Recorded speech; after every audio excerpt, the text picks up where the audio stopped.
শ্ৰী মধুসূদন নামঘৰ শ্ৰীমন্ত শংকৰদেৱ কৃষ্টি কেন্দ্ৰৰ উদ্যোগত আৰু ৰাইজৰ সহযোগত বাৰ্ষিক সভা ভাওনা অগণন ভকতৰ পদধূলি লৈ হৰিনাম ধ্বনিৰে মুখৰিত গেৰগেৰী দলনিকুৰ গাঁৱৰ প্ৰাংগণ বানে কৰকা দলনিকুৰ গাঁৱৰ প্ৰাংগণ জোৰণা কৰিছিল যদিও সংস্কৃতিৰ দিশত কোনোদিনেই পাছ পৰি যোৱা নাই গেৰগেৰী দলনিকুৰ গাঁৱৰ ৰাইজ। বহুতো প্ৰতিভাৰে উজলি থকা ব্যক্তিয়ে প্ৰতিটো ক্ষেত্ৰতে পাৰদৰ্শিতা দেখুৱাই জিলিকাই ৰাখিছে গাঁও দুখনৰ নাম। দিনত ভকতৰ পদধূলি লৈ নিশা আয়োজন কৰিছে মহাপুৰুষজনৰ অপূৰ্ব সৃষ্টি ভাওনা অম্বৰীশৰ অশ্বমেধ যজ্ঞ দুৰ্বাসাৰ দৰ্পচূৰ্ণ কালকুঞ্জ দৈত্যবধ। ভাওনা প্ৰদৰ্শন কৰিছে দুয়োখন গাঁৱৰ কণ কণ শিশুসকলে। গুৰুজনৰ সৃষ্টিক জীয়াই ৰখাৰ গেৰগেৰী দলনিকুৰ গাঁৱৰ ৰাইজৰ সংস্কৃতিৰ ক্ষেত্ৰত প্ৰতিটো দিশত যি অৱদান তাক শলাগ ল'বলগীয়া। ভাওনাৰ লগতে প্ৰতি বছৰে ইয়াত উদযাপন কৰা হয় শ্ৰী শ্ৰীকৃষ্ণৰ ৰাসলীলাও।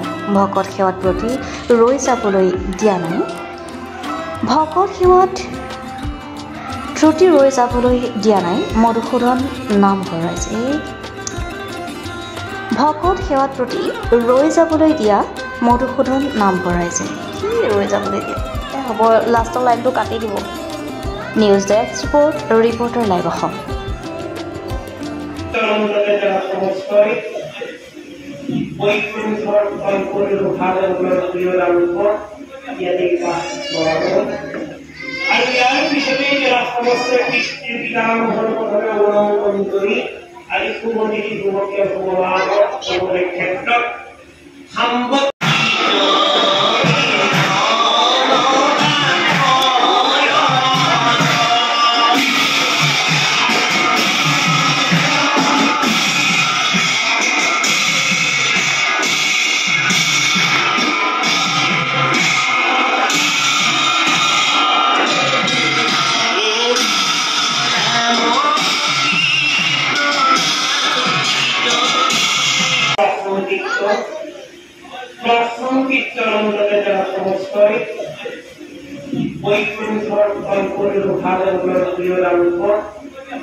Reporter live.